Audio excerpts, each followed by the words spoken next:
guys, welcome back to another episode of Creative Shock. I'm your co-host Limelight, and we're here with it looks like a sad Sylvie Gaz-beanie. Is that what's going on over there? Hello. We'll say an ill-prepared Gaz How video. are we? Not too bad, man. Not too bad. I think I checked. Our last episode was 2011. So 2011. Yeah, I think you're right. You know what's even funny about that? I think our last episode, we made that joke about the last episode. Yeah. I think every time now we're like, "Oh, long time no see. How's it been?" But no. Yeah. Look, we've been super busy. I've been overseas. You got married. We had conventions. We had a lot of like store champs and whatnot going on. Yeah. Just got back from Houston. It's very hard. Like, we got very caught up. We wanted to we had all this content to kind of bring in regards to everything happening, but we got so caught up in doing, I guess, being part of the community and doing what we need to do that we haven't really had time to do anything. Just got back Wednesday. So what, 2 days ago I got back, 3 days ago I got back. I think you got back the same day. So we've had a big month. You went to Japan, Gaz. How was it? It was good. It was. I love Japan. So before I flew into Houston, I went to Japan. I did about 2 weeks there. Amazing. Food was amazing. The cultural stuff was amazing. Drinking was amazing. I said I'll drink like once or twice. Ended up drinking, I think, like nearly every night. But wow. Alcohol's cheap there, man. Alcohol is cheap there. And then you went straight into Houston, right? No, you went to LA for a bit? Yeah, flew straight into Houston. So I met you at the Airbnb. What time I got there? Monday midnight. Yeah. That's right. You had some flight problems. Yeah. So thunderstorms in Houston, so I had to fly into Dallas, and then so I didn't have a deck coming into Ascent when I arrived in Houston. I just had all my fire cards, arcane cards, and crux cards, and said, let's build something. So, it turns out if you prepare for tournaments, you do better. I don't think it's like even that. Like, I think we'll get to the Houston recap, but I went into LA. I was in LA for a week. I then went to Mexico for my honeymoon. Beautiful place, very hot though. We picked the wrong time. Everything was boiling hot. I got very sunburnt. And then I obviously came in the same day as you into Houston. We had an amazing Airbnb with a lot of passionate players. So you kind of beat us up in the Airbnb for 5 days. It was not fun for me anyway. I was very scared of seeing Rise or versing Rise, and then I saw none, thank fuck. Yeah, I was hoping that I was expecting more Merlin because I felt your deck had a good matchup into aggro. And I thought people were going to then, because I was also playing Fire Merlin in the Airbnb, and I was like, well, if people expect aggro, I'm like, people expect Merlin, and then Rye just is like, it's like it just give me wins. So yeah, I decided I'm like, well, I'm just gonna play Rye, more comfortable on Rye anyway. That Airbnb, I was like, oh, if I see any windmill and they're dead. Just give me the like wind in general, as long as it's not wind aggro, give me the trophy. But saw none. Actually, I saw one water Merlin, and that was apparently there was only 16 wind Merlins out of 207 people. Yeah. So wrong call, but like shout out to Benton who said he called the meta perfectly, and I gave that absolutely no respect. Nah. Look, I lost the winning in to day two, so it's not like I did absolutely poorly. I think you and Yat both lost the winning in on Ryan. Yeah. I think he ended up 36th, I think. Yeah, so I played 6 aggro matches. I won 3, lost 3. And then like the 2 slower matchups though in the park. So I just needed to, I went 50-50 into the worst matchup. So like not the worst result, but yeah, food for thought, and we'll see what's going on with New Zealand Ascent if the meta shifts. But the whole meta will shift, right? Everyone's going to be either on Wind Allies or it's going to be on a deck that's trying to beat Wind Allies. So I think that we're going to wait till the 16th. 16th is the ban and restrictions list, which we'll get to later on in regards to the announcement at the end of the event. In regards to Houston recap, we as a group we got there though. So I ended up getting 6th place on Wind Merlin. It was a grind. If I could go back, I probably wouldn't play it. Miserable start to the day. Ended up strong, finishing strong. Amy, my wife, also did really well. She ended up the same score as me at the end of day one. So she was 6-2. I was 5 wins, 0 losses, 3 ties because every game took an hour. One of the judges came up to me and he was like, "Oh, Amy's like in a way better position than you and has way better day." And I'm like, "We're the same points." And he's like, "But she's had like 45 minutes off every round and you haven't." I was like, that's fair enough. Yeah. She did have a good time. And then, and then kept going. And then day 2. Day 2 was ridiculous. So day 2, round 1 was 40%. Then it was 40% into Jimmy Lee, into the Firezander. I think it was Firezander Jimmy Lee, but anyway, it was just like slog after slog day 2. And like, you know, me and 40 actually always dodge each other when it comes to actually playing. I did get game 1 and I started saying, I was like, "Hey man, the timer is not your friend, 40. Your timer is not your friend," especially against a Wind Merlin deck. Like, he does not have time. So he was trying to play a bit quicker in game 2, but it's the classic, Fire Lorraine into Wind Lorraine, pretty much. Like, he was playing Spirit Ruler Fire Lorraine, so he would just draw cards. I would draw cards, and then I'd just disrupt his big attacks. Ended up intentionally drawing at the very end to make sure I got in. My Swiss score ended up 8 wins, 0 losses, 4 ties. So I actually went undefeated into top 8. Very exciting times. I got very nervous at that point, though. I was the only Wind Merlin to make top 8.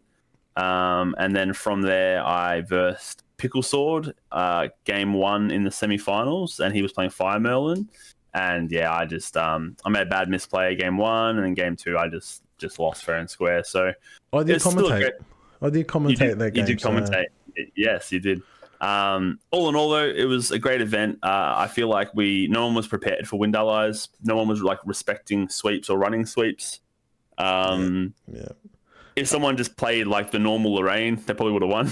Yeah. So my day 2 was helping Shinja set up the coverage and then did commentary. But I guess you got to make the right meta call. True Champion Gaming, Caben, Isaac, and Terry, congrats, made the right meta call.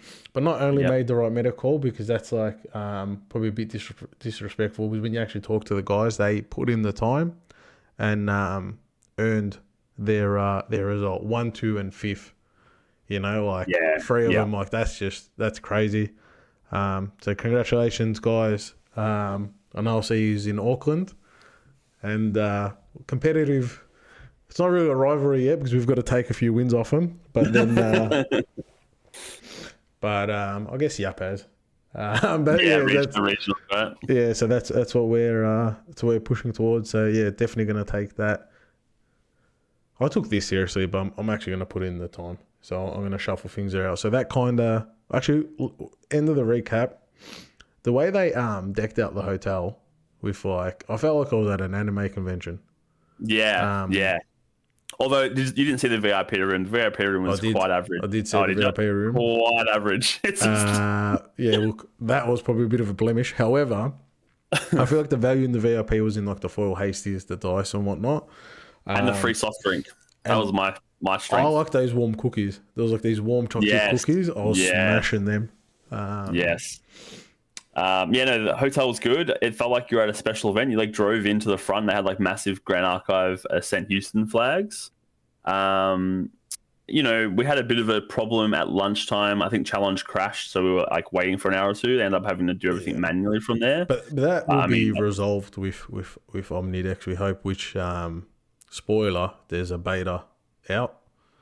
Or there's a beta being tested with a few people. I don't think it's like it's super wide out. Yeah. So that is in the process of being resolved. The other thing I wanted to mention about Houston, which I think we should mention, was it was awesome meeting everyone. It was absolutely awesome. I felt like there just wasn't enough time, because a lot of different people asking for dinner. So if they're, I'm a bit, hope I didn't come across as rude or anything. Same. When I was just had invites upon invites. But I do plan, and I know as a team we do plan to come to America a few more times this year. So hopefully I can spread a bit better. And I do also, I think like also, day one, day two, where I was playing literally hour-long rounds, I may have come across a bit cold to like people like, hey, Limelight, it's blah, blah. I'm like, yeah, okay, I got to go. But like I had to literally, I had like 4 minutes to go to the bathroom before my next round started because it would just be the time every time. So I also say like, for the guys that we didn't really get a good talk to, hopefully you'll be, at an event at maybe Ontario if we're going, or maybe at like the Ascent in Vegas or even Worlds. Hopefully we'll have more time to kind of sit down and talk with everyone, which would be great. At the end of the event, so we had a bit of a presentation at the end. We actually, as Australia, we got 8th place in Path of Silver as well. So great work. Shout out to Geo. Geo dropped out of steel quite early and then was sitting there just like grinding the numbers for silver. So he did really well, got us to an 8th place finish, which got us a Morrigan. So Australia did end up leaving with 1 of each spirit, which I think is quite good when you think about it. And then, obviously at the end we had the big presentation. There were some exciting things to be announced. Proxy's Vault was announced. So as of the 16th, so in 9 days from recording, there'll be a release of a card that you'll be allowed to use as a proxy card legally. Material deck only, yep. And you'll be able to use it as a proxy card, and then at a big event you'll be able to grab a real version of it, but it'll be made distinctively to help the meta and help combat problems instead of kind of just banning off 4 to 5 cards. What do you think of that idea? Very new. I haven't seen it in the TCG, so I'm very intrigued. I am hopeful for it, but I just need to see how it works in the wild. And I just want to know if it's going to be like used to uplift decks, or it's going to be silver bullet to decks that they think might be oppressive. So, October 16th, we're expecting maybe our first card. But the interesting thing is the cards like on their watch list, like their 2 biggest cards on their watch list, didn't feature in the top 2 decks. Now, meta changes, maybe they will be. I haven't been more motivated to like build decks, and like maybe you've noticed me sending deck ideas. Yeah, he's hyping up. Prior to Ascent Houston, he was a bit like, whatever, like it is what it is, and then now he's like, we've got to come back. So like there was a solid chance I wasn't even going to go to Auckland just because work and that stuff has changed, and I've booked flights. I'm guaranteed going there. Like seeing the tournament, the trophy, seeing knowing that like if you put in the work and whatever that you can win it, it's like it's motivated me now to want to win one. So, and that's the thing. That's the thing is like and this is not me tooting your horn, but like you putting in the time, like you are a foundation of the game, and you can just be up there. You have that opportunity. It's not like you've come in now and you're behind and those guys are away. Like Caben and them aren't miles ahead of us. They're putting more work than us. They had a good meta choice. Like that's not that far from you being up there. No. So that's why I got to try set up the time. But I think they're and knowing that they're also going to continue to put in the time. So you know where the bar is. And they're going to be everywhere. It's not like we're going to be able to dodge them. They're just going to be everywhere. So you know where the bar is, and I think that having something to measure to kind of helps motivate it. And like the whole team, we definitely want to get that multiple creative shocks in top 8. 100%. Set 3 got announced. Alchemical Revolution. Chemical Romance. So it's kind of like your steampunk-ish set, which is like definitely my vibe. Not my vibe at all. Bright Lights just came out for Fab, which is like steampunk. So I'm like, I've got a bit of a renaissance for what I enjoy. 3 new heroes, Alchemist. Do you remember their names? The Alchemist is Asana or something. Yeah, something like that. And And then then Sana, the Ranger, Diana. Diana, Meh. yep. But then big boy Tonoris or Tonus. Tony, Yeah, the big boy, fucking Tony Anthony, mate. Tony T, 30 health, more options than a McDonald's menu board on his card. And I'm like, he's going to be fucking good. Yeah, So so. I don't even need to see the cards in the set. I'm playing him. Did you see the card that they leaked? Like they didn't show the text for Heavy it. swing or Like, something. heavy swing, 6 cost 6 damage. Yeah, reduces by like Each domain or some shit. I watch, yeah, it'll or reduce each something. token he's got. It'll be based on level. Like the Guardian stuff that we have seen is all based on like level. You get the Level additional 3, stuff. level 4. So like, Yeah. I think like that rewards you to race the level 3. Heavy swing into devastating blow. That sounds like some damage. Yeah. I see myself playing that. 200 something cards, bunch of SIGs, but then there's the starter deck SIGs as well. I saw them on the product sheet. So 3 new starter decks. Set looks interesting. I think like it's also back to first edition, so I think this is going to be interesting to see how it's received. The first edition and Alta. I am very interested. I think this and this how it works is going to be pivotal to the success of the game. However, with that said, we have seen the devs pivot when things don't work. So they pivoted. They tried to guarantee the SIG 1 per case. Didn't really work because then once people got the SIG, they just fire sold. And what the devs do, realize that didn't work.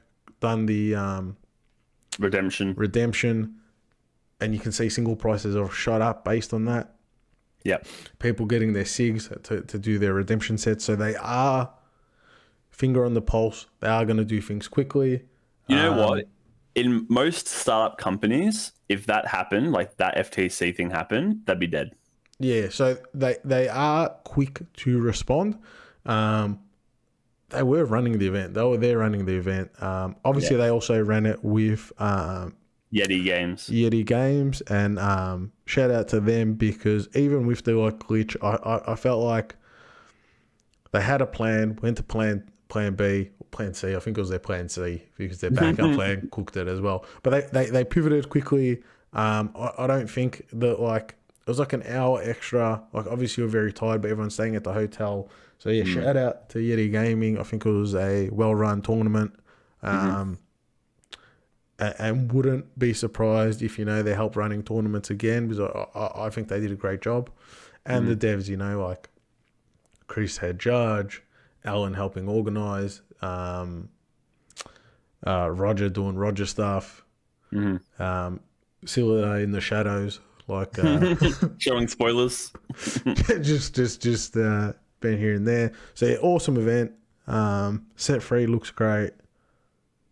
And now I guess a bit of news about us. What's next for Creative Shock? Orgasmus.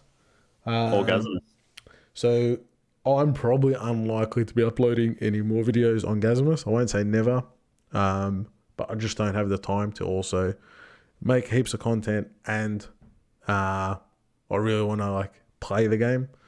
So you also work a full-time job. Full-time. Yeah, work full-time and have other things outside of cards.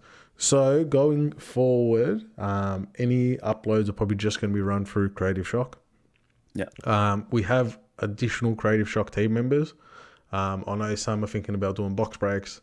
Some are doing deck techs. So we might just consolidate it all to the one channel. Why have I chosen to do it in Creative Shock? And Gasmus, I guess, has more subs. However, Creative Shock, we've already got logos. We've got characters. There's a team of people working on it. I don't have capacity to do things on both. And I've just chosen Creative Shock because it makes sense. We have the team. So, yeah, if we do any gameplay or any videos like that, it's probably all going to funnel through Creative Shock now. But yeah, shout out to everyone that subbed to me and that on Gasmus. I'm not disappearing, even though Gasmus is going to probably be a dead channel. I'm still playing Grand Archive, but I'm just going to prioritize playing more than...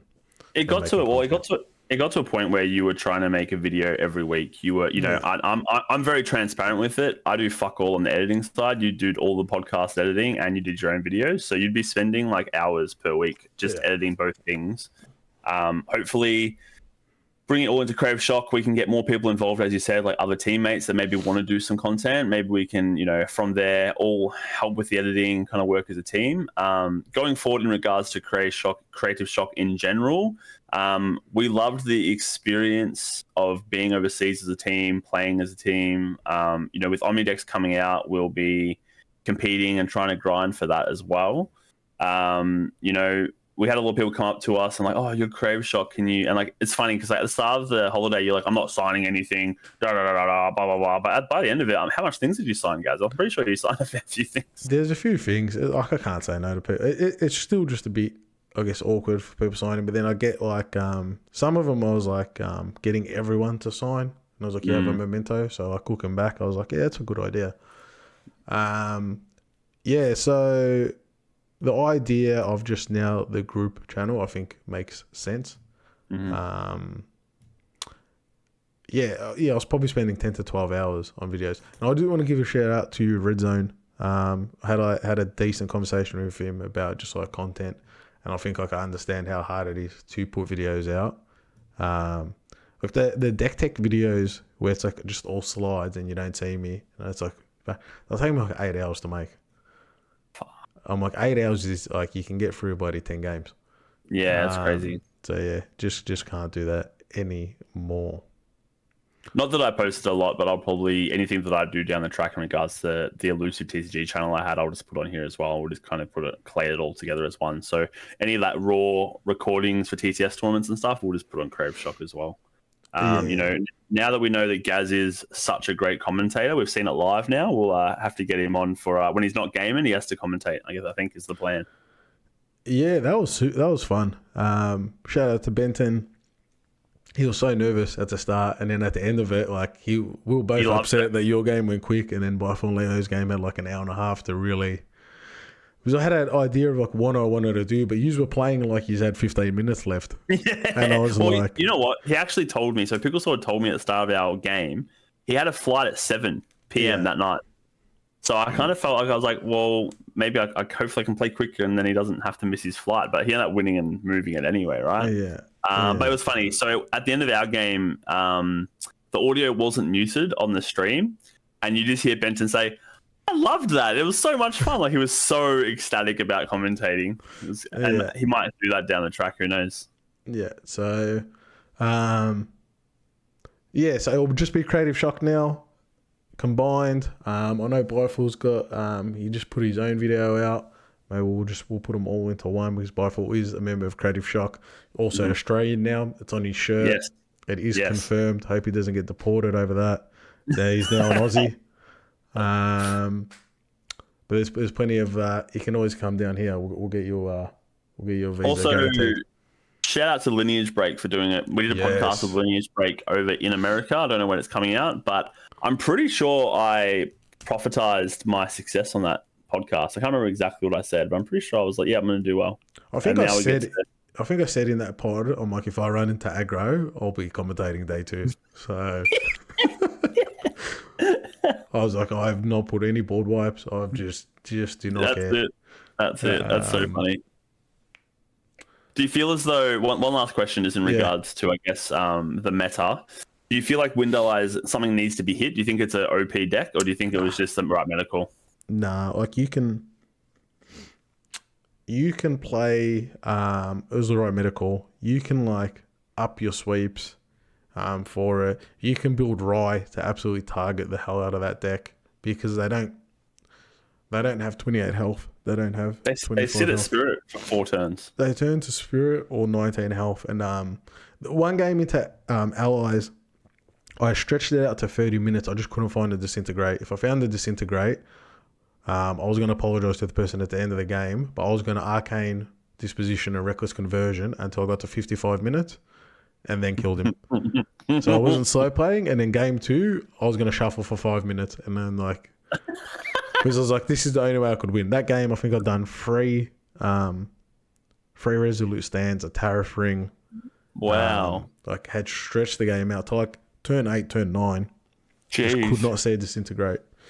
So yeah, that was definitely going to be a watch this. Just me. Just if you could go back, would you play Rye or would you play something else? if I knew it was going to be ally aggro, I Let's probably say you didn't know. Let's say you didn't know. if I didn't know. If you just went back to your basic trade, like your practice and stuff, was there any chance you weren't playing Rye? Or you just I didn't have enough reps on. I was thinking about playing Fire Lorraine. I wasn't going to play Fire Melon. If I played anything, it would have been like Fire Lorraine or Fire Rye. I just didn't have reps on anything else.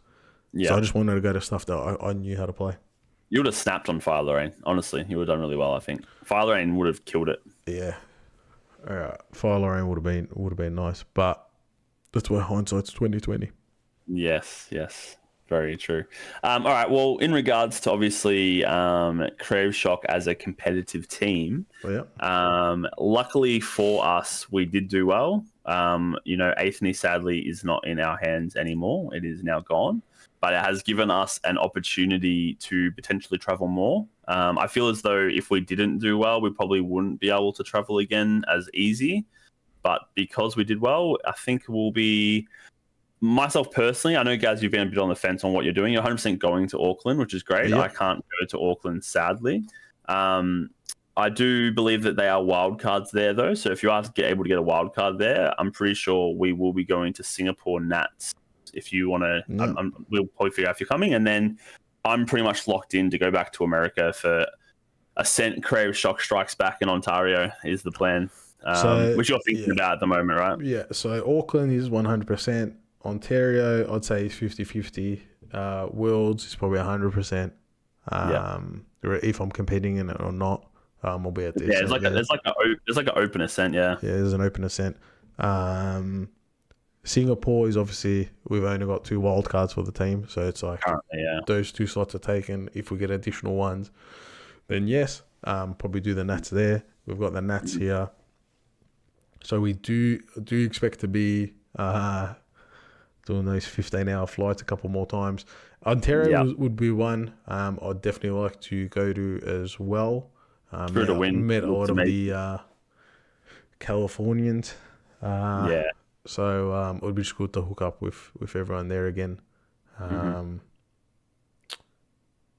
Yeah, good group of people. So yeah, we're definitely going to see us at more events. Hopefully all of them. Hopefully, I'm hoping that we just leapfrog. Like I'm hoping that like you go to Auckland, you win some, we use that money to leapfrog. We go win a Nats, we then leapfrog. But at the same time, as we were saying earlier, everywhere we go, we're gonna have true champion kind of there to verse. So it's like Team Rocket. Team Rocket's blasting off again. That's what we should. I told you call the team the Mighty Ducks, so we can just go quack. Well, I think there's a lot of like individuals, and there's obviously like a lot of like friends that they've got their teams, but there was only 2 jerseys.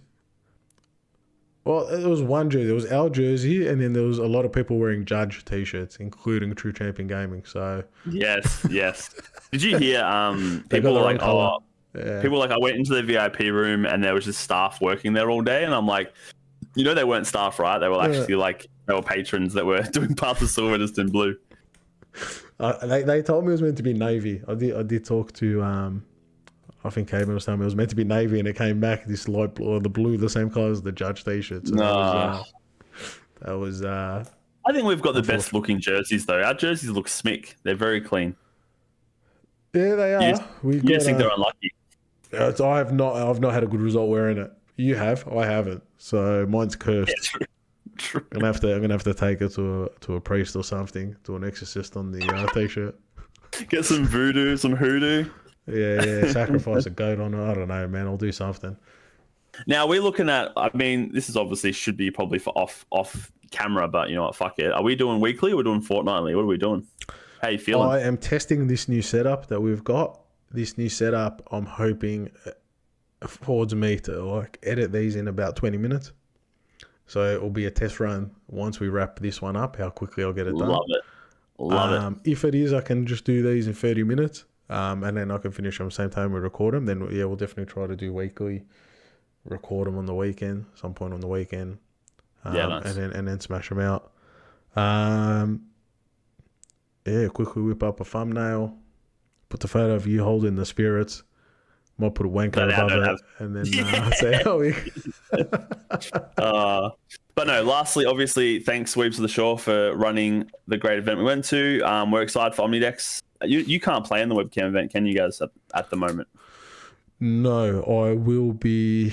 I could potentially shift my training, so I just train at lunchtime, and then buddy. I know there's points now, so do you want to start Gaz training up? points? Yeah. I want to grind some points. It's going to get to a point where I'm coming to pick you up like Monday, Tuesday, Wednesday, Friday, Sunday. No, I have to. I am still going to continue to train like 5-6 times a week still. That's right. Lunchtime every day. Beautiful. They've asked me to go back in the office now twice a week. It's like these guys have cooked it. It. What? In 2023? Office? Man. Jobs.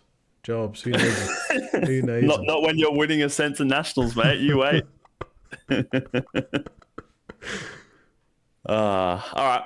Thank you so much, guys, for tuning in, and we shall speak to you next time. See you guys. Ciao.